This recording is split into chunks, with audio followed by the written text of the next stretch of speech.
Hi guys, how are you. एक बार फिर से आपका स्वागत है आपके अपने यूट्यूब चैनल हक आपका। विश्वास सीरीज का पार्ट 11 लेकर चलेंगे आज हम।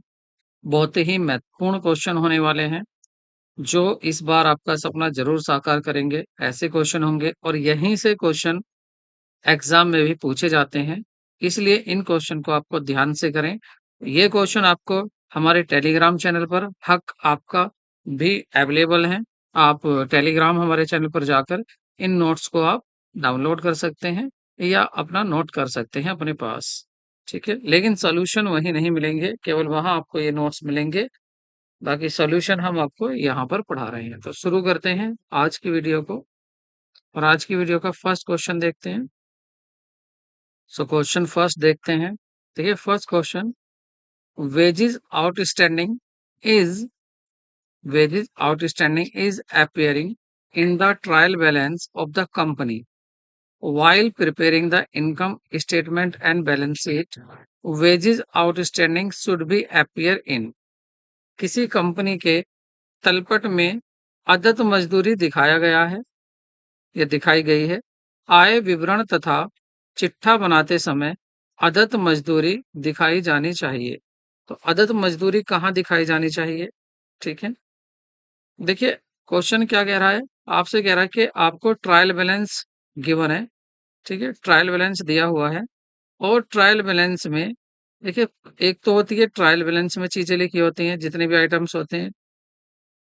एक तो ट्रायल बैलेंस में होते हैं डेबिट यहाँ और क्रेडिट यहाँ, अकाउंट यहाँ होते हैं सभी। लेकिन यहाँ कहा गया है out wages outstanding is appearing in the trial balance. ये जो वेजेज आउटस्टैंडिंग वेजेज है ये यहाँ दिखाई गई है। आउटस्टैंडिंग वेजेज ये अंदर ही दिखाई गई है। देखिए अगर ट्रायल बैलेंस के बाहर होती यहाँ आउटस्टैंडिंग वेजेज, तो इसका मीन्स होता कि ये एडजस्टमेंट है, और एडजस्टमेंट हमेशा दो जगह दिखाई जाती है। अब दो जगह कौन सी हैं? देखिए जब आप फाइनल अकाउंट बनाते हैं तो फाइनल अकाउंट बनाते समय इसमें आप तीन दो अकाउंट और एक स्टेटमेंट बनाते हैं। एक आप बनाते हैं ट्रेडिंग अकाउंट, ठीक है, एक बनाते हैं ट्रेडिंग अकाउंट, एक बनाते हैं आप प्रॉफिट एंड लॉस अकाउंट, और एक बनाते हैं आप इसमें स्टेटमेंट बैलेंस शीट। ये तीन चीजें बनती हैं। इन तीनों में से अगर एडजस्टमेंट दी हुई है तो ये एडजस्टमेंट हमेशा कोई से ना कोई से दो में लिखी जाती है। ठीक है, वही यहाँ पूछा है। अब देखिए एडजस्टमेंट तो है नहीं, आउटस्टैंडिंग वेजेस कहाँ है? अंदर है, तो अब दो में नहीं जानी, ये एक ही जगह लिखी जानी है क्योंकि ये एडजस्टमेंट नहीं है। अब आप देखेंगे आउटस्टैंडिंग वेजेस मतलब इस साल देने थे 15,000 और इस साल केवल दिए गए हैं 10,000, तो 5,000 रुपये अभी देने बाकी हैं। इसी को बोलते हैं आउटस्टैंडिंग वेजेस। तो ये आउटस्टैंडिंग वेजेस कहाँ दिखाई जाएगी, ये आपसे पूछा है। तो ये केवल आपकी लाइबिलिटी है क्योंकि अभी दी नहीं है, बिजनेस के ऊपर लाइबिलिटी है, और लाइबिलिटी बैलेंस शीट में दिखाई जाएगी। और बैलेंस शीट की दो साइड होती हैं, एक लाइबिलिटी साइड होती है और दूसरी होती है एसेट साइड। तो लाइबिलिटी साइड में यहां पर दिखाएंगे हम आउटस्टैंडिंग लाइबिलिटी। तो हमारा ऑप्शन क्या सही होगा? फर्स्ट ऑप्शन यहां पर सही होगा, ऑप्शन ए। ठीक है, नेक्स्ट क्वेश्चन देखते हैं। So question number 2, which of the following errors will not be disclosed by the trial balance? Trial balance के द्वारा जो तलपट है, तलपट के द्वारा कौन सी गलती है जो प्रदर्शित नहीं की जाती है? किस गलती का पता ट्रायल बैलेंस से नहीं चलता है? मतलब ऐसी कौन सी एरर है जिससे ट्रायल बैलेंस डिसएग्री नहीं होता है, हमेशा एग्री होता है? तो कौन सी नहीं है वो देखेंगे। देखिए पहली देखते हैं error of commission, error of principle, error of error of finding balance, ये कोई एरर नहीं होती, और इनमें से कोई नहीं। तो देखिए पहले देखते हैं एरर। एरर कितनी है आपकी? एरर यहाँ पर फोर्थ टाइप की एरर है आपकी। Error of commission, error of omission, error of principle, और एरर एरर ऑफ कंपनसेटिंग। देखिए अगर कमीशन की बात करें, वो एरर जो या तो कम अमाउंट लिख दिया गया है या ज्यादा अमाउंट लिख दिया गया है, या एंट्री नहीं कर पाए हैं, error of commission, come amount लिख दिया या ज्यादा अमाउंट लिख दिया है। ठीक है, वो तो होगी एरर ऑफ कमीशन। और यदि आप रिकॉर्डिंग करना भूल गए, तो वो एरर होती है आपकी error of omission, error of omission. और एक होती है आपकी एरर ऑफ प्रिंसिपल। ये एरर क्या होती है? ये एरर ऐसी एरर होती है जो डिफरेंस नहीं किया जाता, अंतर नहीं किया जाता, एक तो कैपिटल एक्सपेंडिचर में, एक तो कैपिटल एक्सपेंडिचर में, और दूसरा रेवेन्यू एक्सपेंडिचर में। अब देखिए कैपिटल एक्सपेंडिचर और रेवेन्यू एक्सपेंडिचर की कहानी अलग कैसे है। कैपिटल एक्सपेंडिचर लिखा जाता है बैलेंस शीट में, ठीक है, और रेवेन्यू एक्सपेंडिचर लिखा जाता है आपका प्रॉफिट एंड लॉस अकाउंट में या ट्रेडिंग अकाउंट में, ठीक है, इस तरह से लिखा जाता है।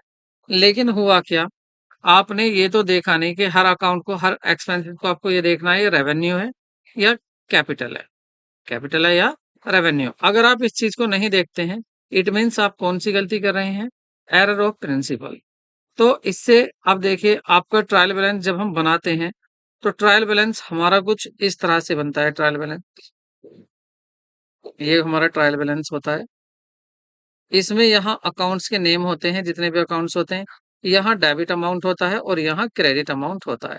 अब आप देखिए, देखिए आपसे अगर कहें कि आपने अकाउंट्स गलत कर दिए, आपका revenue expenses P and L में आता तो यहाँ पर वो एक्सपेंडिचर होता, मान लेते हैं रेंट ही होता, तो यहाँ होता रेंट अकाउंट होता, और रेंट अकाउंट का बैलेंस कहाँ लिखा जाता, डेबिट में लिखा जाता। लेकिन आपने रेंट अकाउंट को गलती से मशीन अकाउंट माना, आपने सोच दिया कि एसेट अकाउंट है, ठीक है, आपने इसको क्या मान लिया, एसेट अकाउंट। और आपको पता एसेट अकाउंट के भी जो अमाउंट होता है वो डेबिट ही होता है, वो भी डेबिट में ही जाता है। तो आप या तो रेवेन्यू, ऐसा एक्सपेंसेस है ये, या तो रेवेन्यू का कैपिटल मान लो या कैपिटल का रेवेन्यू मान लो, दोनों होने डेबिट ही हैं। तो इससे कोई फर्क नहीं पड़ेगा, जो डेबिट में लिखा जाना है उतना ही पैसा डेबिट में आएगा। आप चाहे रेंट अकाउंट लिखें या चाहे आप एसेट अकाउंट लिखें, पैसा तो डेबिट में ही आना है। इसलिए कोई फर्क नहीं पड़ेगा कि आप कुछ भी मानते रहें। तो ऐसी गलती है ये, जिससे आपका तलपट पता नहीं लगा पाता। तलपट तो बस इतना बताता है कि दोनों साइड इक्वल आ रही हैं या नहीं। अगर इक्वल आ रही हैं तो गलती नहीं है, और इक्वल नहीं आ रही तो कहीं ना कहीं एरर है। और इस क्वेश्चन में आपने देखा कि ये इक्वल आएगा, दोनों साइड इक्वल आएंगे, क्योंकि आप एक ही साइड में लिखना था, एक ही साइड में लिखा है आपने, नाम ही अकाउंट का तो गलत लिख दिया, अमाउंट तो सेम ही कॉलम में आ रहा है। इसलिए जो एरर ऑफ प्रिंसिपल होती है, इन एरर से आपका तलपट डिसएग्री नहीं होता, हमेशा इक्वल ही रहता है। ये इसका पता नहीं लगा पाता, जो आपका तलपट है या ट्रायल बैलेंस से इस तरह की एरर का पता नहीं लगा पाता। दूसरा एक थी एरर आपकी कंपनसेटिंग एरर।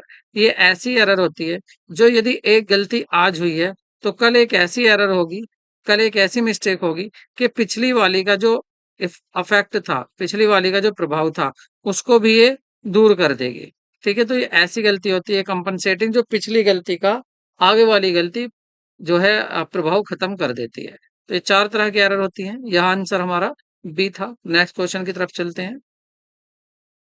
पूछा गया है, निम्नलिखित में से कौन सा एक लेखा समीकरण नहीं है, जो अकाउंटिंग इक्वेशन कौन सा नहीं है। क्या पूछा गया है, कह रहे हैं कि कौन सा सभी ऑप्शन में से जो which of the following is not accounting equation. अब अकाउंटिंग इक्वेशन जैसे ही मैंने बोला, तो आपके दिमाग में आ गया हो गया कि अकाउंटिंग इक्वेशन होती क्या है। तो अकाउंटिंग इक्वेशन होती है आपकी कि जितनी भी असेट्स होती हैं बिजनेस में, जितनी भी असेट होती हैं, ये किसके बराबर होती हैं, लाइबिलिटी और प्लस कैपिटल के इक्वल होती है। ठीक है, तो ये आपकी अकाउंटिंग इक्वेशन होती है। अब आप देखेंगे कौन कौन सा सही है। देखिए फर्स्ट ऑप्शन देखते हैं, असेट सही लिखा हुआ है, कह रहे लाइबिलिटी प्लस कैपिटल सही लिखा हुआ है, तो ये तो सही है। इसने क्या पूछा, सही कौन सी नहीं है। दूसरा देखते हैं, कह रहे असेट बराबर लाइबिलिटी माइनस कैपिटल। देखिए यहाँ पर माइनस नहीं होना था, इसलिए ये गलत है। और ये गलत ही पूछ रहा था कि बताइए अकाउंटिंग इक्वेशन कौन सी सही नहीं है। अगर यहाँ पर देखें, थर्ड को सी को चेक कर लेते हैं। देखिए असेट में इधर से, देखिए इधर से ये जो आपकी कैपिटल है, ये कैपिटल उधर असेट में जाके माइनस हो जाएगी, तो लाइबिलिटी अकेला रह जाएगा। देखो ये भी सही है, ये अकेला रह गया। अगर ये आपकी जो कैपिटल है, यहाँ देख लें आप, कि आपकी ये एसेट अपनी ही जगह है और लाइबिलिटी उधर जाकर माइनस हो गई। तो इधर कैपिटल रह गया, ये भी सही है। ठीक है? और ये भी देख लें आप दोबारा से आपके एसेट में कौन जाकर कम हो गया?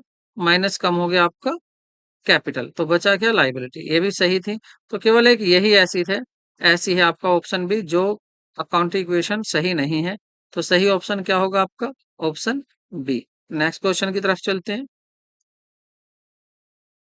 देखिए ये क्वेश्चन एक ऐसा है, कहने के लिए कुछ क्वेश्चन है भी नहीं, इजी क्वेश्चन है और और ये काम के लिए बहुत बड़ा भी क्वेश्चन है।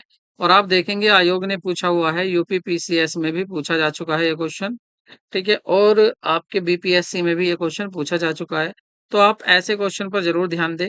आपको पढ़ के लगेगा कुछ नहीं है, लेकिन कभी-कभी ये जल्दी में गलती हो जाती है। आप इस क्वेश्चन को एक बार समझ लें। देखिए ये तो आपको पता ही है कि capital of the business, business की जो कैपिटल होती है उसको पूछ रहा है, क्या वो कैश होता है, एन एसेट होता है, लायबिलिटी होती है या नन ऑफ द अबव होता है। अब देखिए अगर हम थोड़ा-सा उल्टा सोचें, हम ये सोचेंगे बिज़नेस में जो पैसा लगाया वो कैपिटल होती है। तो जो पैसा लगाया तो पैसा तो कैश होता है, तो आप इसको गलती करके भी कैश ना कर दें, पहली बात। या आप यूं ना सोचें कि जब बिजनेस स्टार्ट किया और बिजनेस में पैसा लगाया तो यहाँ तो बिजनेस में कैश आ गया, तो बिजनेस के पास कैश आ गया, ये भी गलती आप ना समझें। आप ये ना सोचें कि बिजनेस में कैश इंक्रीज हुआ। आपको ये देखना है कि अगर बिजनेस के पॉइंट ऑफ व्यू से देखें आप, बिजनेस के पॉइंट ऑफ व्यू से देखें तो बिजनेस के ऊपर क्या आ गया? बिजनेस के ऊपर एक ये तगादा आ गया, एक लायबिलिटी आ गई। अगर आपने 1 लाख रुपए बिजनेस में लगा दिया तो बिजनेस को बेचारे को वो पैसा वापस करना है, ओनर को वापस देगा बिजनेस। तो बिजनेस के लिए क्या है? एक लायबिलिटी होती है, ये आपको याद रखना है। और इसको इंटरनल लायबिलिटी कहते हैं। यहाँ आपसे इंटरनल एक्सटर्नल की तो बात नहीं कर रहा, आपसे ये पूछा है ये कैश है, एसेट है, लायबिलिटी है या कुछ नहीं है। तो ये क्या होती है? ये एक लायबिलिटी होती है। ये आपको याद रखना है, बिल्कुल भी कंफ्यूज नहीं होना है। हमें किसकी तरफ से देखना है? बिजनेस के पॉइंट ऑफ व्यू से, बिजनेस की साइड से देखना है। और बिजनेस के लिए ये क्या है? लायबिलिटी है, क्योंकि मालिक को, ओनर को ये पैसा वापस देना पड़ेगा। नेक्स्ट क्वेश्चन की तरफ चलते हैं। क्वेश्चन ये भी बहुत अच्छा है। बात करते हैं, कह रहे हैं accounting rules, techniques, accounting rules, techniques practice practice should be followed uniformly and should not be changed from year to year। कह रहे जो अकाउंटिंग आप रूल, टेक्निक या प्रैक्टिस यूज कर रहे हैं वो हर साल बदलनी नहीं चाहिए। This is called the following accounting practice. तो कौन सी अकाउंटिंग प्रैक्टिस है जो इस बात को कहती है? लेखांकन नियम, प्रविधि, पद्धतियां अग एक समान अपनानी जानी चाहिए और उन्हें प्रतिवर्ष बदलना नहीं चाहिए। अगर आपने कोई प्रैक्टिस टेक्निक एक बार यूज कर ली तो अगली साल उसको बदलना नहीं है, हर साल आपको उसी को यूज करना है। जैसे बात करें अगर डेप्रिसिएशन की, तो डेप्रिसिएशन में अगर आपने return down value method use किया है इस साल, तो नेक्स्ट ईयर भी आपको रिटर्न डाउन वैल्यू मेथड ही यूज करना है। ऐसा नहीं है कि आप next year straight line method SLM use करें, ऐसा नहीं करना, एक ही यूज करना है। तो कह रहे हैं ऐसा कौन सी प्रथा बताती है? प्रथा मतलब कौन सा ऐसा अकाउंटिंग प्रैक्टिस या आपका अकाउंटिंग कन्वेंशंस कौन सा है जो ये बताता है? तो क्या कंसिस्टेंसी, सुसंगति, संपूर्ण प्रकटीकरण या रूढ़िवादिता या गोइन कंसन? देखिए गोइन कंसन कहता है कि बिजनेस हमेशा इसी तरह से जो ऑप्शन कर रहा है इन्हीं ऑप्शन को हमेशा करता रहेगा, बिजनेस ऐसा ही चलता रहेगा, फ्यूचर में बंद नहीं होगा। कंजर्वेटिज्म कहता है कि फ्यूचर में जितने भी लॉस होते हैं, हो सकते हैं, उनके लिए प्रोविजन करो, लेकिन फ्यूचर में जो प्रॉफिट हो सकता है उसके लिए कभी भी प्रोविजन मत करो। संपूर्ण प्रकटीकरण की अवधारणा कहती है कि आप फुल डिस्क्लोजर के आप बिजनेस से रिलेटेड जितने भी आइटम्स है, जितने भी फैक्ट हैं, जितने भी इंफॉर्मेशन है, उनको डिस्क्लोज जरूर करो, उनको लिख के जरूर चलो। और कंसिस्टेंसी कहती है एक रूपता, तो ये सुसंगति कहती है कि अगर आप कोई मेथड एक बार यूज कर लेते हो तो नेक्स्ट ईयर भी वही मेथड आपको अकाउंटिंग का यूज करना है, आपको वो चेंज नहीं करना। और ये आपको पता चल गया होगा कि हमारा आंसर भी ए ही है। ठीक है, आंसर हमारा ए सही है। तो कौन सी प्रथा है जो बताती है कि जो मेथड आपने इस साल यूज किया है अगले साल भी वही यूज करना है, आपको चेंज नहीं करना, वो बताती है आपकी अकाउंटिंग कंसिस्टेंसी, सुसंगति। नेक्स्ट क्वेश्चन की तरफ बढ़ते हैं।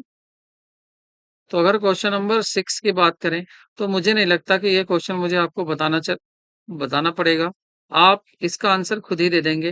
देखिए इसने कहा है going concern, the concept going concern assume that business will continue for.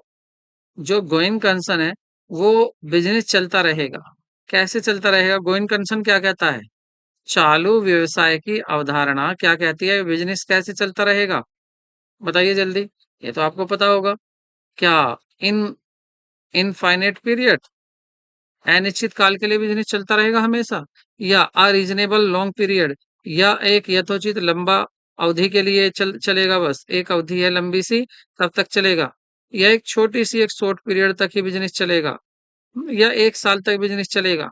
देखिए ये तो मैंने भी पिछले क्वेश्चन में बताया था। तो सही आंसर क्या है इसका? इनफाइनेटिव अनिश्चित काल के लिए। हम ये मानते हैं, गोइंग कंसर्न कहता है कि बिजनेस हमेशा जिस लेवल पर जो ऑपरेशन जो काम बिजनेस में हो रहा है वो हमेशा ऐसे ही होता रहेगा और अनिश्चित काल के लिए, ये कभी बंद नहीं होने वाला। नेक्स्ट क्वेश्चन की तरफ चल। क्वेश्चन देखने में इजी लगता है लेकिन क्वेश्चन है बहुत ही अच्छा। देखिए इसमें कहा है सामान्यतः स्वीकृत सिद्धांत का आधार है, the basis of generally accepted principal. जो प्रिंसिपल एक्सेप्ट किए जाते हैं उनका आधार क्या होता है? क्या अजम्पशंस होता है, मतलब मान्यताएं, रूल होता है, नियम होते हैं, स्टैंडर्ड्स होते हैं, प्रमाप, या ट्रेडिशन होती हैं, परंपराएं होती हैं। तो देखिए ये जो आपके जनरल प्रिंसिपल बनाए जाते हैं ये बनाए जाते हैं आपकी अजम्पशन पर, आपकी मान्यताओं पर। ठीक है, जब आप प्रैक्टिस करते करते कुछ देखते हैं कि इस चीज की जरूरत है तो वो मान्यताएं बन जाती हैं, उनको हम अजम्पशन भी कह देते हैं। ठीक है, और अजम्पशन की बेस पर ही आपको क्या बन जाते हैं? प्रिंसिपल बन जाते हैं। ठीक है, तो यहाँ पर आंसर क्या होगा सही? आंसर ए सही होगा। ठीक है, नेक्स्ट क्वेश्चन की तरफ बढ़ते हैं। देखिए आपसे मैंने पहले भी कितनी बार बताया है, ये जो आपके कॉन्सेप्ट हैं और अकाउंटिंग प्रिंसिपल और अकाउंटिंग स्टैंडर्ड्स, आप इनको जरूर याद कर लें क्योंकि यहाँ से क्वेश्चन पूछा ही जाता है। अब देखिए कह रहे हैं contingent liability is soon due to. जो संभाव्य दायित्व होता है वो दिखाया जाता है किसकी वजह से? तो कह रहे हैं कॉन्सेप्ट ऑफ फुल डिस्क्लोजर। कौन से कॉन्सेप्ट? फुल डिस्क्लोजर की वजह से, पूर्ण प्रकटीकरण की विचारधारा के कारण, या कॉन्सेप्ट ऑफ कंजर्वेटिज्म, रूढ़िवादिता की अवधारणा के कारण, या कॉन्सेप्ट ऑफ मटेरियलिटी, या महत्वपूर्णता की अवधारणा के कारण, या ड्यूल एस्पेक्ट कॉन्सेप्ट। देखिए अगर मैं आपको इनको थोड़ा सा रिवाइज करा दूं, ये ड्यूल एस्पेक्ट कॉन्सेप्ट कहता है कि every transaction has to aspect, one is debit and second is credit. कोई भी लेन देन हो उसके दो पक्ष होते हैं, एक डेबिट होता है एक क्रेडिट होता है, और ये दोनों इक्वल होते हैं। कॉन्सेप्ट ऑफ मटेरियलिटी कहता है कि जो महत्वपूर्ण, जो भी बिजनेस से रिलेटेड, जो भी बिजनेस से महत्वपूर्ण मटेरियल है उसको जरूर हमें शो करना है। रूढ़िवादिता की अवधारणा कहता है कि देखिए जो भी फ्यूचर में लॉस हो सकते हैं उनको जरूर दिखाओ। ठीक है, लेकिन प्रॉफिट को मत दिखाओ, मतलब प्रोविजन करो फ्यूचर में जितने भी लॉस हो सकते हैं उनके लिए, लेकिन जितने भी लॉसेज होते हैं उनके लिए मत प्रोविजन करो। और फुल डिस्क्लोजर कहता है कि बिजनेस से रिलेटेड जितनी भी इंफॉर्मेशन है, ठीक है, आपको लगता है कि बिजनेस के लिए जरूरी इंफॉर्मेशन है तो आप उसको जरूर दिखा के चलें। तो संभावित दायित्व भी ऐसा हो सकता है जिसका होना या न होना किसी घटना पर डिपेंड होता है। इसका एग्जाम्पल ले लेते हैं। मान लेते हैं कि आपने कोई बिल डिस्काउंटेड कराया बैंक से। अब जिसका वो बिल था, जिसने भी आपको बिल दिया था, हो सकता है बैंक को वो पैसा ना दे, हो सकता है बैंक को वो पैसा दे दे। तो अब ये बिल जो डिस्काउंटेड कराया है ये क्या है आपका? ये संभाव्य दायित्व है। आप इसको कॉन्टीजेंट लाइबिलिटी ही मानकर चलेंगे। दूसरा एग्जाम्पल, बिजनेस बिजनेस पर किसी ने केस डाल दिया। अब पता नहीं कि आप केस कोर्ट में हार जाएं या ना हारें, आप जीत भी सकते हैं, और हार जाएं तो ये नहीं पता कि कितना पेमेंट देना पड़ेगा, कितनी पेनल्टी देनी पड़ेगी, कोर्ट क्या हर्जाना लगाता है, क्या चार्ज लगाता है। तो ना ही ये पता कितना पैसा देना पड़ सकता है, ना ही ये पता कि देना भी है या नहीं देना। तो इसको बोलते हैं कॉन्टिजेंट लायबिलिटी। तो ये फुल डिस्क्लोजर जो होता है, ये दिखाता है आपकी संभावित दायित्व को। तो सही ऑप्शन क्या होगा? Option A. नेक्स्ट क्वेश्चन की तरफ चलते हैं। एक और बहुत अच्छा क्वेश्चन। देखिए, 1 जनवरी 1991 को स्टेशनरी का स्टॉक 300 रुपये था। ठीक है, इसको क्या बोलेंगे हम? जब 1 जनवरी की बात हो रही है तो हम बोलेंगे इसको ओपनिंग स्टॉक। ठीक है, ओपनिंग स्टॉक कितना था? और फिर आगे कह रहे हैं कि 31 दिसंबर 1991 को जो स्टेशनरी का के लिए लेनदार थे, वो लेनदार इतने थे। ये लेनदार भी हो गए। ठीक है, ये हैं क्रेडिटर्स, मतलब इनसे भी आपने माल जरूर खरीदा होगा। साल के लास्ट में ये इतने क्रेडिटर्स हैं। ठीक है, ये तो आपके पास पहले से ही था और आपने ये और खरीदे होंगे तभी लेनदार बने होंगे। और फिर कह रहे हैं 1991 में स्टेशनरी के लिए भुगतान, इतने रुपए का आपने भुगतान भी कर दिया है, इतने का आपने पेमेंट भी कर दिया है, स्टेशनरी इतने की भी खरीदी है। और फिर पूछ रहे हैं कि 31 दिसंबर 1991 को स्टेशनरी का स्टॉक 50 रुपए था। लो जी, स्टेशनरी का क्लोजिंग स्टॉक भी मिल गया। देखिए, ओपनिंग स्टॉक था और ये 50 रुपए क्या है? क्लोजिंग स्टॉक स्टेशनरी का। तो ओपनिंग और परचेज दोनों ऐड होते हैं तो आपको पता है, और लेस हो जाता है आपका क्लोजिंग। ठीक है, अब पूछा क्या है? पूछ रहे हैं आय व्यय खाते में स्टेशनरी के लिए क्या राशि दिखाई जाएगी। देखिए, आय व्यय खाता, इनकम एंड एक्सपेंडिचर अकाउंट, ये कौन बनाता है? Not for profit organisation. ऐसे ऑर्गेनाइजेशन जो प्रॉफिट अर्न करने के लिए नहीं बनाए जाते हैं, वो अपने यहाँ पर रिसीट एंड पेमेंट अकाउंट और इनकम एंड एक्सपेंडिचर अकाउंट बनाते हैं। ठीक है, इनकम एंड एक्सपेंडिचर अकाउंट बिल्कुल आपके प्रॉफिट एंड लॉस की तरह होता है, लेकिन प्रॉफिट एंड लॉस से अलग होता है। ठीक है, नेचर वही होता है। होता ये भी एक्सपेंसेस ही है और इनकम एक्सपेंसेस ही दिखाता है। वहां प्रॉफिट लिखते हैं और ये not for profit organisation profit को सरप्लस कहते हैं। प्रॉफिट ऑर्गेनाइजेशन जो भी यहाँ प्रॉफिट होता है वो मेंबर में बढ़ता नहीं है, लेकिन अगर प्रॉफिट ऑर्गेनाइजेशन होता तो प्रॉफिट बढ़ जाता है।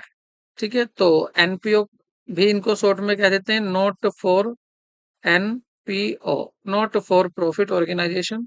तो ये अपने यहाँ पर बनाते हैं आपका इनकम एंड एक्सपेंडिचर अकाउंट। अब आपको पता है जब आप यूज निकालते हैं कि स्टेशनरी या हमने मटेरियल कितना यूज किया, कॉस्ट ऑफ गुड सोल्ड या यूज निकालते हैं तो आप कैसे करते हैं? तो आप कितना यूज किया है, कितनी कॉस्ट आई है, उसके लिए आप कैसे करते हैं? आप ओपनिंग स्टॉक लेते हैं, ठीक है, उसमें ऐड कर देते हैं परचेज, और उसमें जो आप लेस करते हैं, आप लेस कर देते हैं, लेस क्या करते हैं आप? लेस कर देते हैं आप अपना क्लोजिंग स्टॉक। ठीक है, लेस क्या कर देते हो आप? Closing stock. बिल्कुल आप उसी की तरह से सोचिए और क्लोजिंग स्टॉक कीजिए। देखिए, आपको देखना कितने का गुड्स इस साल हमारा लगा है।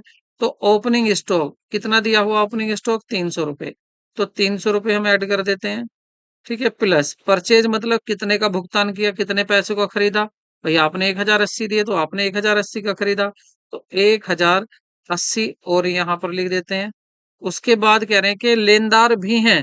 इसका मतलब ये है कि आपके लेनदार आप उधार भी खरीद कर लाए हैं 130 रुपए का, तो ये भी परचेज ही है, तो इसको भी ऐड कर लीजिए 130। और क्लोजिंग स्टॉक कितना है? 50 रुपए दिया हुआ है, इसको माइनस कर दीजिए 50 रुपए को। अब इसको सोल्व करके देखिए आंसर क्या आता है। देखिए आंसर क्या आता है आपका? 1380, 1480 और 1480, 1500, ये हो गया आपके 1510 -50। अब इनको आप माइनस कर लीजिए, 5 और 40, ये आ गया आपका 1460 रुपीज। ठीक है, तो आपका कितना कंज्यूम किया है इस साल आपने गुड्स, कितना माल आपने यूज किया है, और जितना आपने माल यूज किया है, जितनी स्टेशनरी आपने घिसाली यूज कर ली, उसको ही आप लिखेंगे, क्योंकि खर्चा तो रियल में वही है ना। जो तो इसमें यही देखते हैं कि कितनी जो आपकी स्टेशनरी थी वो कितना अमाउंट खर्च हो गया, तो उसी को क्या बोलेंगे? Cost of stationery. तो कॉस्ट ऑफ स्टेशनरी कितनी है जो आपने यूज कर ली? 1460। तो सही आंसर क्या होगा आपका? Option D. नेक्स्ट क्वेश्चन की तरफ चलते हैं। इस क्वेश्चन में मुझे आपका टेस्ट भी लेना है कि आप किस तरह से अब तक, अगर आपने मेरी पिछली वीडियो देखी है तो आप कितना सीखे हैं।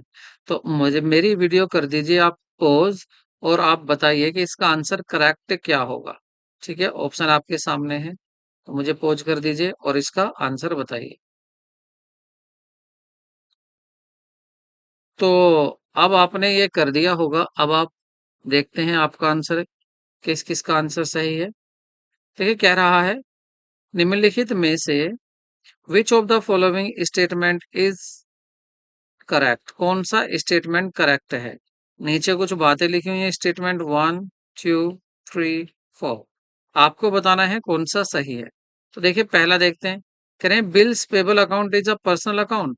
जो बिल्स पेबल अकाउंट होता है, क्या ये पर्सनल अकाउंट होता है? व्यक्तिगत खाता होता है। दूसरा, bank loan account is a nominal account. जो बैंक लोन होता है, क्या वो नॉमिनल अकाउंट होता है? या प्रीपेड सैलरी अकाउंट जो होता है वो नॉमिनल अकाउंट होता है? या एक्रूड इंटरेस्ट अकाउंट जो होता है वो पर्सनल अकाउंट होता है? ठीक है, तो आपको देखिए मैं बताता हूँ। यहाँ अकाउंट्स की अगर टाइप की बात करें तो अकाउंट्स के मेनली हमारे टू टाइप्स होते हैं। एक होता है हमारा पर्सनल अकाउंट और एक होता है हमारा इम्पर्सनल। ठीक है, जो पर्सनल होते हैं, ये पर्सनल थ्री टाइप्स के होते हैं। एक होता है आपका नेचुरल पर्सनल, और दूसरा होता है आपका आर्टिफिशियल पर्सनल, और थर्ड होता है आपका रिप्रेजेंटेटिव पर्सनल अकाउंट। और यहाँ इम्पर्सनल की बात करें, ये दो होते हैं। ठीक है, एक होता है आपका रियल अकाउंट और एक होता है आपका नॉमिनल अकाउंट। ठीक है, ये नॉमिनल जितने भी खर्चे होते हैं, आमदनी होती है, उन सबको यहाँ लिखते हैं नॉमिनल अकाउंट। जितनी भी एसेट होती है हमारे बिजनेस की, वो रियल अकाउंट होती है।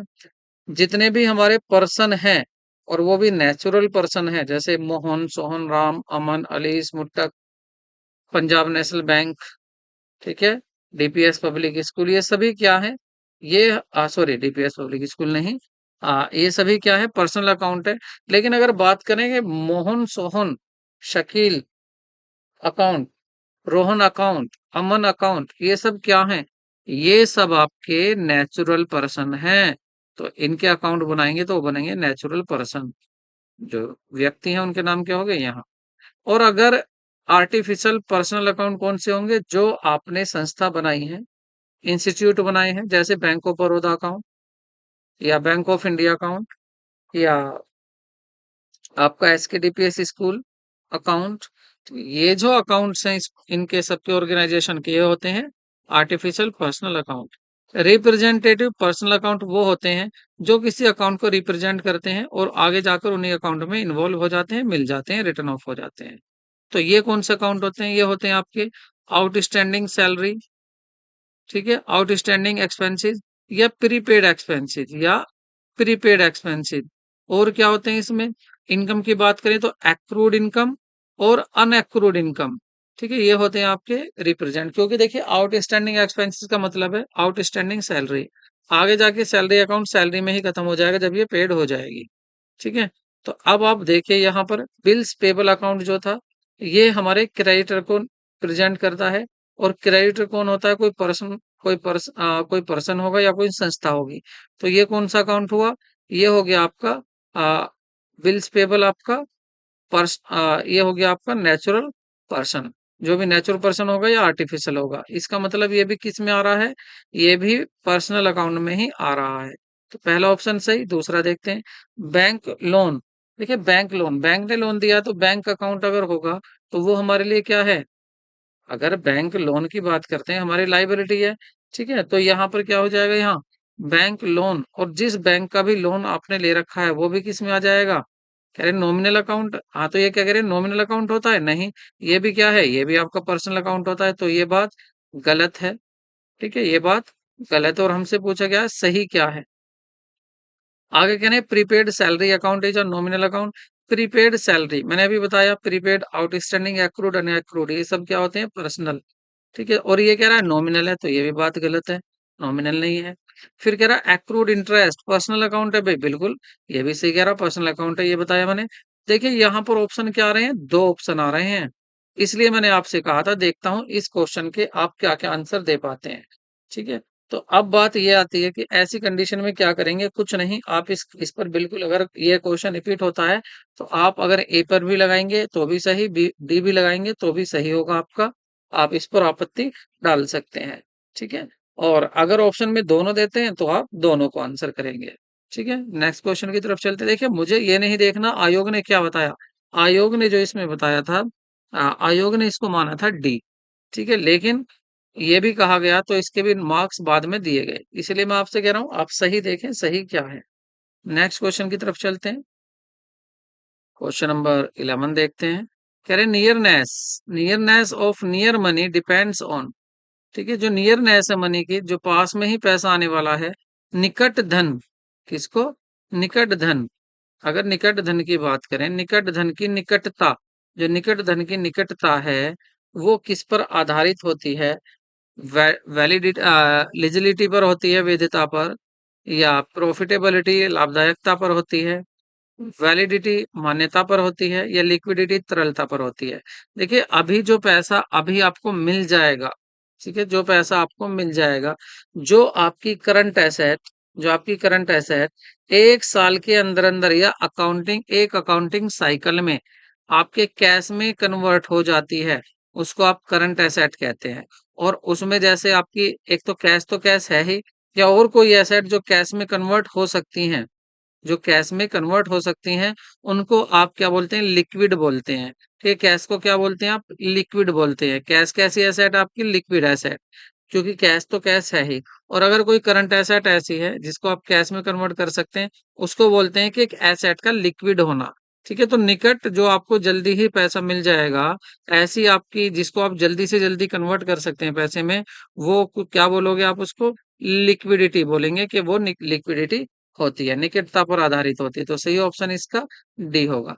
नेक्स्ट क्वेश्चन की तरफ चलते हैं, देखते हैं नेक्स्ट क्वेश्चन। अच्छा क्वेश्चन है।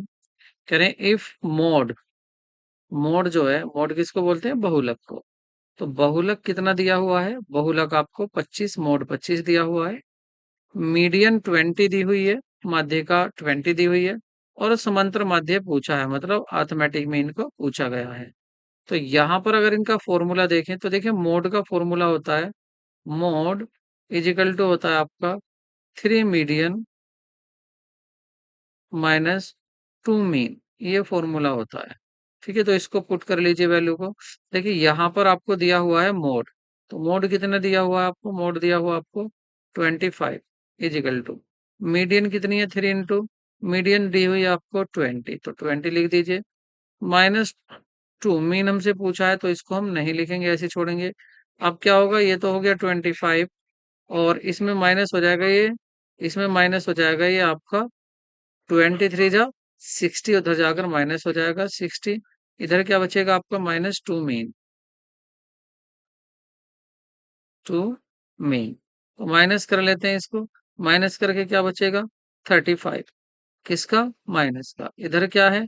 -2 मीन, ठीक है। अब अगर मीन की वैल्यू निकालनी है तो मीन, और इधर क्या था? 35, और ये जो 2 जो था ये अपोन में आ जाएगा, यहाँ पर -2, माइनस से माइनस कैंसिल, और आप इसको आधा करेंगे, डिवाइड करेंगे, तो ये आ जाएगा आपका 70.5। तो मीन, मीन मतलब समांतर माध्य है। औसत आपका कितना आ रहा है? 7.5।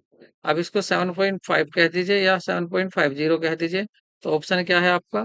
ए करेक्ट ऑप्शन है, ठीक है। ये आपको फॉर्मूला याद रखना है। नेक्स्ट क्वेश्चन की तरफ बढ़ते हैं। सो क्वेश्चन बहुत ही अच्छा है, इस क्वेश्चन को देखते हैं। ठीक है, यहाँ पर आपसे क्या कहा है, क्या पूछा गया है? कह रहे हैं geometric mean, geometric mean of 1, 2 and 4, 1, 2 और 4 का गुणोत्तर माध्य है। तो गुणोत्तर माध्य क्या है? एक गुणोत्तर माध्य किस तरह से फाइंड करते हैं? जैसे यहाँ आप देखेंगे कितने नंबर हैं, 1, 2, 3 नंबर हैं। तो आपको जो गुणोत्तर माध्य बताना है, मतलब जो जियोमेट्रिक मीन बताना है, उसका फॉर्मूला बनेगा आपका, आप रूट बनाएंगे और यहाँ पर लिखेंगे कितने नंबर थे? ये 3 थे, तो यहाँ पर लिखेंगे आप 3। 4 होते तो यहाँ 4 लिखते, 5 होते तो यहाँ 5 लिखते, और अंदर करते हैं इनकी मल्टीप्लाई, ठीक है, अंदर करते हैं इनकी मल्टीप्लाई। अंदर क्या क्या है आपका? अंदर अंदर आपका आएगा, इस लाइन को बना लेते हैं पूरी। यहाँ पर क्या है? 2 और यहाँ है 4। अगर इनकी मल्टीप्लाई कर लें तो ये कितना आ जाएगा? 4 2 जा 8, 8 1 जा 8, तो ये बन गया आपका 3 और अंदर आ गया 8। बाहर ये 8 कैसे निकलेगा? देखिए 8 के हम 3 पेयर बना सकते हैं, 8 के 3 पेयर बना सकते हैं, तो क्यूब रूट बोलते हैं इसको। जब आप क्यूब रूट निकालेंगे इसका 2 का, तो बाहर क्या जाएगा आपका? 2 आ जाएगा। तो सही ऑप्शन क्या है आपका? Option B, 2। तो आपको ये याद रखना है। ठीक है, अगर यहाँ 4 होते तो यहाँ 4 पेयर बनने चाहिए थे, जो भी नंबर होता, और 4 में से एक बाहर निकल जाता, बाकी हट जाते। ठीक है, तो ये क्वेश्चन काफी अच्छा है, इंपॉर्टेंट है, आप इसको नोट कर लें। नेक्स्ट क्वेश्चन देखते हैं। क्वेश्चन बहुत अच्छा है ये भी, देखते हैं इस क्वेश्चन को भी। कह रहे हैं, एक श्रेणी में, मतलब एक median of the series is 10। किसी सीरीज की जो मीडियन है वो 10 दी हुई है, और कह रहे हैं two additional observation 7 and 20 are added to the series. Series में दो नंबर और बढ़ा दिए जाते हैं, एक 7 और एक 10। The median of the new series will be. तो नई जो सीरीज है उसका मीडियन क्या होगा? अब देखिए याद रखना, यहाँ पर आपने, आपकी मीडियन कितना दिया हुआ था? मीडियन दिया हुआ था यहाँ पर 10। ठीक है, 10 था मीडियन। अब आपने दो नंबर बढ़ाए हैं, एक जो 10 के बाईं तरफ आएगा 7, और एक आपने 20 जो इसकी दाईं तरफ आएगा। तो आप इनसे ये देखिए, इन दोनों के क्या ये बीच में आ रहा है या नहीं 10? अगर ये बीच में आ रहा है तो हम बीच का नंबर अब भी लेते हैं। आप इधर देखेंगे, इनसे आप काउंटिंग करेंगे तो ये भी आपका वहीं बैठता है, बिल्कुल सेंटर में ही आपका ये 10 आ रहा है दोनों के बीच में। अगर 10 दोनों के बीच में आ रहा है तो आपकी जो मीडियन आएगी यहाँ अब भी 10 ही आएगी। तो यदि आप एक लेफ्ट में बढ़ा दो, एक राइट में बढ़ा दो, तो कोई फर्क नहीं पड़ने वाला, मीडियन 10 ही रहेगा। फर्क कब पड़ेगा? या तो आप राइट में बढ़ा दीजिए ज्यादा, लेफ्ट में मत बढ़ाइए, या लेफ्ट में बढ़ा दीजिए, राइट में मत इंक्रीज कीजिए। तो यहाँ पर मीडियन वही रहने वाली है जो पहले थी। तो सही ऑप्शन क्या होगा आपका? सी, 10। नेक्स्ट क्वेश्चन की तरफ चलते हैं।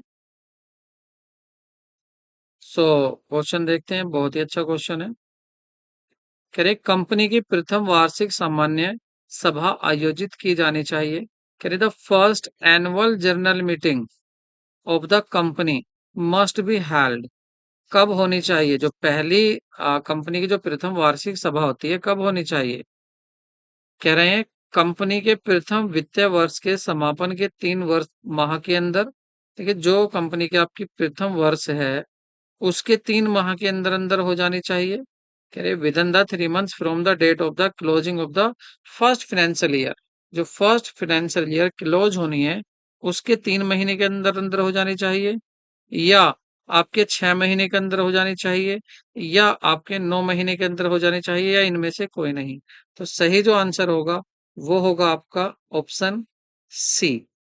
कंपनी के प्रथम वर्ष में, जो कंपनी का जो प्रथम वर्ष है वो पूरा होने के, वो पूरा होने के 9 महीने के अंदर अंदर कंपनी की सामान्य सभा हो जानी चाहिए। नेक्स्ट क्वेश्चन की तरफ चलते हैं। सो कह रहे हैं, नेक्स्ट क्वेश्चन देखिए, प्रमाणकों की जांच करना, जो प्रमाणक हैं उनकी जांच करना, checking of the certificate, checking of the certificate is called routine checking, नैतिक जांच, प्रमाणन, अंकेक्षण, या इनमें से कोई नहीं। ऑडिटिंग कहते हैं, सर्टिफिकेशन कहते हैं, रूट चेकिंग कहते हैं। तो सही आंसर जो होगा इसका वो होगा प्रमाणन।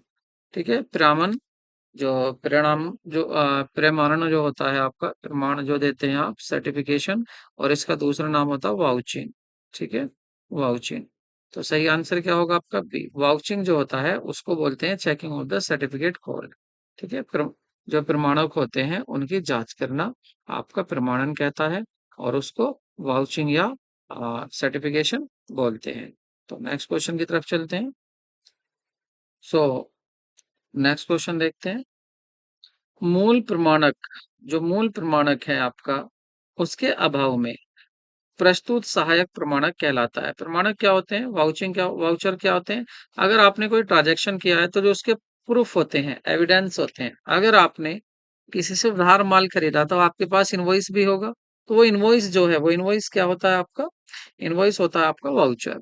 ठीक है, तो अगर आपका इनवॉइस नहीं है तो उसकी जगह जो दूसरा यूज किया जाता है उसको क्या बोलते हैं?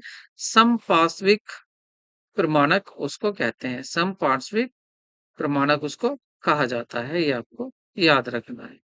Option D. नेक्स्ट क्वेश्चन की तरफ चलते हैं। निविदा मूल्य, निविदा मूल्य अभिव्यक्त किया जाता है, निविदा मूल्य अभिव्यक्त किया जाता है जब टेंडर प्राइस होता है, इनवॉइस प्राइस रिप्रेजेंट क्या रिप्रेजेंट करता है? टोटल प्रोडक्शन कॉस्ट, प्रोडक्शन की टोटल कॉस्ट होती है जितने में बना, या सेलिंग कॉस्ट होती है उसमें, या एस्टिमेटिंग सेलिंग प्राइस होता है, या cost sheet of the previous period. Previous period की तो हम यहाँ बात ही नहीं करेंगे। ठीक है, तो ये एस्टिमेट होता है, हम एस्टिमेट लगा कर देते हैं कि देखिए जी, आप अगर गुड्स खरीदते हैं तो आपका इतने का होगा, अनुमानित विक्रय मूल्य इतने का है, तो आप एस्टिमेटिंग सेलिंग प्राइस देख लीजिए। ठीक है, निविदा मूल्य जो होता है, ठीक है, कहते हैं ना एस्टिमेट बना के दे दीजिए हमें, तो एस्टिमेट बना के दे दीजिए मतलब एस्टिमेटिंग कर दीजिए। तो उसमें अनुमानित देते हैं हम कि अनुमानित कितने में मिल जाएगा, जिस चीज को खरीदने के लिए कह रहे हैं, तो वो एस्टिमेटिंग सेलिंग प्राइस होता है। ठीक है, तो सही ऑप्शन क्या होगा आपका? सी। नेक्स्ट क्वेश्चन की तरफ। विक्रय वस्तु, विक्रय वस्तु, ठीक है, विक्रय वस्तु की लागत की गणना कैसे होती है? Cost of goods sold, cost of goods कैसे निकालते हैं जिस आप गुड्स को आप बेचने जा रहे हैं? कह रहे हैं cost of production, cost of production मतलब कितना पैसा इसमें लगा है, वो तो कॉस्ट ऑफ प्रोडक्शन है। उसके बाद ओपनिंग स्टॉक कितना है उसको ऐड कर देना है। ये तो उस तरह से हो गया जैसे हम देखते थे ना, हाँ क्या कहते थे हम, हमारा क्या फॉर्मूला था कि ओपनिंग स्टॉक में हम क्या ऐड कर देते हैं? परचेज, और प्लस कर देते हैं डायरेक्ट एक्सपेंसेस, और माइनस कर देते हैं क्लोजिंग स्टॉक। वही एक फॉर्मूला बन रहा है, कह रहे हैं कॉस्ट ऑफ प्रोडक्शन। ठीक है, कॉस्ट ऑफ प्रोडक्शन मतलब परचेज और डायरेक्ट एक्सपेंसेस, और फिर कह रहे हैं ओपनिंग स्टॉक ये रहा फिनिश गुड का, और cost of the finish good, और फिर कह रहे हैं माइनस, यहाँ माइनस लिख लेना, माइनस, यहाँ पर माइनस है, माइनस तैयार माल का स्टॉक, माइनस क्लोजिंग स्टॉक। तो ये वाली इक्वेशन हमारी बिल्कुल सही बैठ रही है यहाँ पर, तो पहला ऑप्शन बिल्कुल सही हो रहा है। और देख लेते हैं और भी ऑप्शन क्या सही है। कह रहे हैं प्राइम कॉस्ट और factor overhead work in progress. देखिए यहाँ पर क्लोजिंग और ओपनिंग की बात ही नहीं हो रही, ये भी गलत है। यहाँ देखते हैं ओपनिंग स्टॉक, यहाँ देखो सही दिख रहा है, ओपनिंग स्टॉक परचेज, ठीक है, raw material, closing stock raw material, minus करें माइनस कर देंगे। ठीक है, लेकिन यहाँ कह रहा फैक्ट्री, यहाँ पर क्या कह रहा? कच्चे माल का प्रारंभिक से कच्चे माल की खरीद, बस कच्चे माल की, फिनिश गुड भी तो लेंगे, है ना, फिनिश गुड्स लेना है यहाँ पर, कच्चा माल नहीं, तो ये भी गलत हो गया। और कह रहे हैं फिर नेक्स्ट डी में कह रहे हैं cost of the production plus administration expenses. आपको नहीं दिख रहा होगा तो इसको थोड़ा सा और आगे कर लेते हैं। अब देखिए, तो यहाँ पर देखिए ऑप्शन और भी हैं। कह रहे हैं cost of the production administration की बात नहीं होती, ये भी गलत हो गया। और ओपनिंग स्टॉक इन प्रोग्रेस और plus opening stock in the finish good, और प्लस वर्क क्लोजिंग, यहाँ तो प्लस ही प्लस हो रहे हैं, माइनस भी तो होता है, ये भी गलत है। तो सही ऑप्शन क्या है आपका? सही ऑप्शन आपका यही है, कॉस्ट ऑफ गुड सोल्ड या कह दो, या आप माल की लागत कह दें, तो उसका ये ऐसे ही निकालते हैं हम, cost of production plus opening stock finish good का, और माइनस क्लोजिंग स्टॉक। तो ऑप्शन हमारा ए सही है। आज का नेक्स्ट क्वेश्चन और लास्ट क्वेश्चन आज का देखते हैं। कह रहे हैं सामग्री नियंत्रण की एबीसी सिस्टम में से ए मद सामग्री की निम्नलिखित में से सम्मिलित होती है। ठीक है, कह रहे हैं आ ग्रुप आइटम, जो ए के ग्रुप में, एक ऐसा आइटम जो ए ग्रुप में रखा जाता है, और वो भी किसमें? एबीसी सिस्टम जो होता है इन्वेंट्री कंट्रोल का, इन्वेंट्री कंट्रोल का जो एबीसी सिस्टम होता है, तो एक तो ए ग्रुप हो गया, एक बी ग्रुप हो गया, एक सी ग्रुप। तो ए ग्रुप में जो जो आइटम रखा जाता है वो कौन सा होता है, ये पूछा है। वो स्मॉल नंबर ऑफ आइटम्स होता है विद लार्जर रुपीज इन्वेस्टमेंट, अधिक मूल्य वाली कम मदे होती हैं, मतलब है तो महंगी लेकिन है थोड़ी सी, वे मदे होती हैं, या अधिक मूल्य वाली और अधिक वस्तुएं होती हैं, जो है भी महँगी और हमारे पास भी बहुत है, वो रखी जाती हैं, या कम मूल्य वाली अधिक मदें, है तो बहुत सस्ती लेकिन हमारे पास बहुत ज़्यादा हैं, या वो रखी जाती हैं, या कह रहे very high quality of items, बहुत उच्च गुणवत्ता वाली मदें रखी जाती हैं। तो ए ग्रुप की बात हो रही है। ए ग्रुप में कौन-सी रखी जाती हैं? तो ए ग्रुप में रखी जाती हैं आपके जो हम अधिक मूल्य वाली हैं और हमारे पास बहुत कम है। मतलब small number of item with larger rupees investment. महँगी है बट हमारे पास कम है, इसलिए हमारे पास कम है और महँगी भी है तो हमारे लिए तो वो बहुत ज़्यादा इम्पोर्टेंट होगी। एक तो महँगी और दूसरी हमारे पास वो कम है, तो सही आंसर क्या है आपका? ए। तो इसको तो हम ए ग्रुप में रखेंगे भई, महँगी भी है और हमारे पास कम भी है, ऐसे याद कर लेना इसको, ठीक है? तो आई होप आपको वीडियो पसंद आई होगी, वीडियो आपको अच्छी लगी होगी। अगर वीडियो अच्छी लगी हो तो वीडियो को लाइक करना ना भूलें, यही हमारे लिए मोटिवेशनल होता है और हम आगे आपकी वीडियो इसी तरह से बनाने के लिए जुट जाते हैं। तो मिलते हैं नए वीडियो में। Take care, bye bye.